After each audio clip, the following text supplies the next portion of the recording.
নমস্কার বন্ধুরা, সম্বাস রান্নাঘরে আপনাদের সকলকে স্বাগত। আজ আবার একটা রেসিপি নিয়ে আপনাদের কাছে চলে এলাম। আজকে আমি আপনাদেরকে মাটির কড়াইতে মুরগির মাংস রান্না করে দেখাবো। এটা আপনারা মাটির হাঁড়িতেও বানাতে পারেন। আমি যেভাবে রান্না করছি সেই পদ্ধতিতে যদি আপনারা মাটির হাঁড়িতে কিংবা মাটির কড়াইতে বানান, মুরগির মাংস স্বাদ কিন্তু দারুণ হবে। তাই ভিডিওটা স্কিপ না করে পুরো রেসিপিটা দেখার অনুরোধ রইল। রেসিপিটা ভালো লাগলে আমাকে কমেন্ট বক্সে কমেন্ট করে জানাবেন।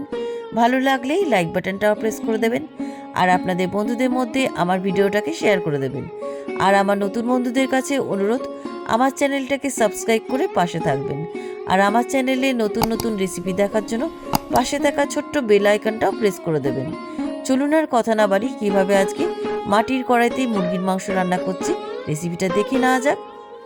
মুরগির মাংস রান্না করার জন্য আমি এখানে 1 কেজি পোলট্রির মুরগি নিয়েছি। আপনারা দেশি মুরগি দিয়েও এই রান্নাটা করতে পারেন।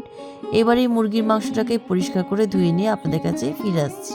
মুরগির মাংসটাকে খুব ভালো করে পরিষ্কার করে ধুয়ে নিয়েছি। এবারে এই মাংসটাকে সাইডে রেখে দিয়ে এবার পেঁয়াজ আর আলুগুলোকে কেটে নিয়েছি। আমি এখানে 3টে মিডিয়াম সাইজের পেঁয়াজ নিয়েছি আর 2টো মিডিয়াম সাইজের আলু নিয়েছি।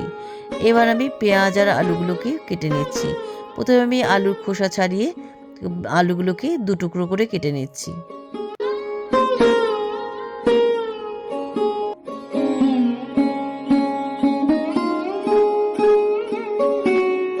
আলু দুটোকে 2 টুকরো করে কেটে নিলাম। এবার আমি পেঁয়াজের খোসা ছাড়িয়ে পেঁয়াজগুলোকে পাতলা পাতলা করে কেটে নিচ্ছি।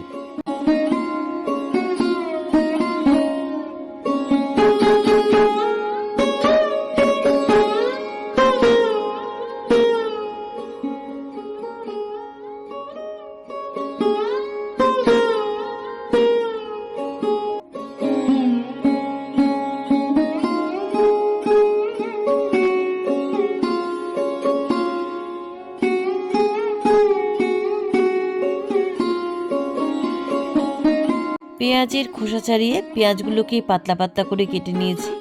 এবার এটাকে সাইডে রেখে দিই। এবার আমি কিছু মশলা বেটে নেবো। কী কী মশলা নিয়েছি চলুন দেখে নিই।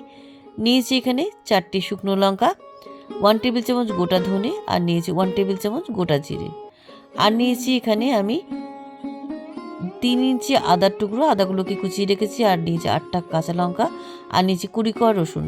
কাঁচা লঙ্কা ঝালটা আপনাদের স্বাদ অনুযায়ী দেবেন। এবার এই সমস্ত মশলাগুলোকে আমি শিলপাটায় বেটে নেব। আমি এখানে শিলপাটায় বাটছি, আপনারা মিক্সিতেও বেটে নিতে পারেন।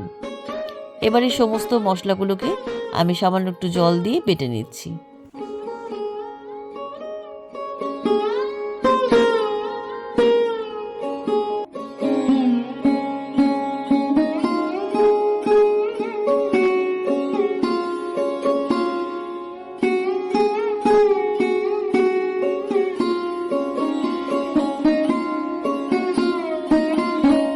গোটা মশলাগুলো আমার শিলপাটায় বাটা হয়ে গেছে। এবার এই বাটা মশলাটাকে একটা বাটির মধ্যে তুলে রাখছি।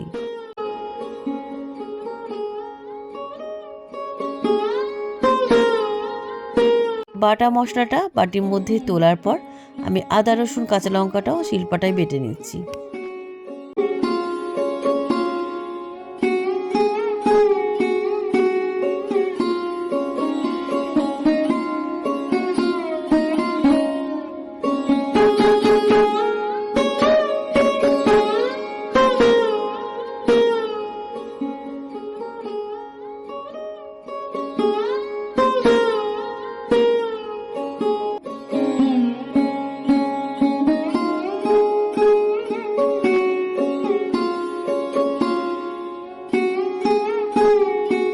আদা রসুন কাঁচা লঙ্কাটাও আমার বাটা হয়ে গেছে। এবার আমি একটা মাটির কড়াই নিলাম। কড়াইটাকে খুব ভালো করে ধুয়ে নিয়ে একবার আমি আগুনে চেক করে দেখে নিয়েছি যাতে কড়াইটা ফেটে না যায়। এবার আমি আগে থেকে ধুয়ে রাখা মুরগির মাংসটা কড়াইয়ের মধ্যে দিয়ে দিলাম। এবার আমি দিয়ে দিচ্ছি পাতলা করে কেটে রাখা পেঁয়াজ কুচি। এবার আমি এর মধ্যে দিয়ে দিচ্ছি শিলপাটায় বাটা মশলাটা। এবার দিয়ে দিচ্ছি আদা রসুন কাঁচা লঙ্কা বাটা। এবার আমি এর মধ্যে দিয়ে দিচ্ছি 4টে গোটা রসুন, রসুনগুলোকে খুব ভালো করে ধুয়ে নিয়েছি। আর দিয়ে দিচ্ছি 3টে তেজপাতা, 5টা ছোটো এলাচ, 5টা লবঙ্গ, 1 টুকরো বড় এলাচ, আর দিয়ে দিচ্ছি 2 টুকরো দারচিনি।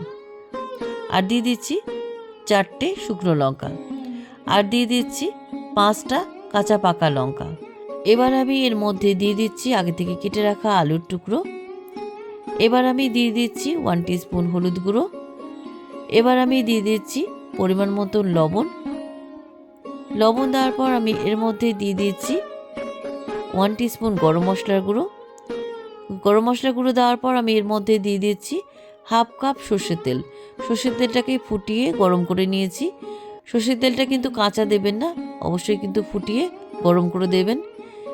এবার আমি এর মধ্যে দিয়ে দিচ্ছি 2 টেবিল চামচ টক দই। এবার এই সমস্ত উপকরণ হাত দিয়ে মাংসের মধ্যে খুব ভালো করে মেখে নিচ্ছি। এই কাজটা কিন্তু হাত দিয়েই করতে হবে, মাখার উপরেই নির্ভর করছে মাংসের স্বাদ, তাই খুব ভালো করে মাংসটা মেখে নেবেন।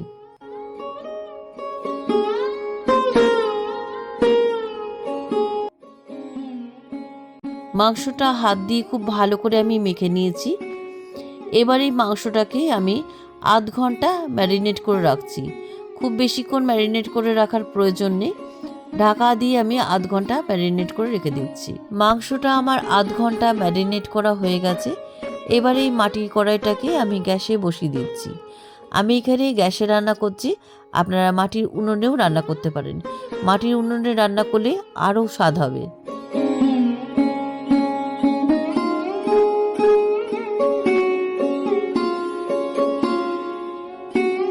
প্রায় 10 মিনিট পরে ঢাকাটা খুলে নিলাম। এবার মাংসটা নাড়াচাড়া করে দিচ্ছি। মাঝে মাঝে কিন্তু ঢাকা খুলে নাড়াচাড়া করে দেবেন, তা নাহলে কিন্তু তলায় ধরে যাবে। আর আঁচটাকে কিন্তু একদম মিডিয়ামে রাখবেন। দেখুন আমি কিন্তু 1 ফোঁটা জল দিইনি, মাংসের থেকে কতটা জল বেরিয়েছে। আবার আমি ঢাকা দিয়ে দিচ্ছি। এভাবে ঢাকা চাপা দিয়ে আমি আরও 10 মিনিট মাংসটা কষিয়ে নিয়েছি। দেখুন মাংসটা কষানো হয়ে গেছে, আর মাংসের থেকে তেল ছেড়ে গেছে।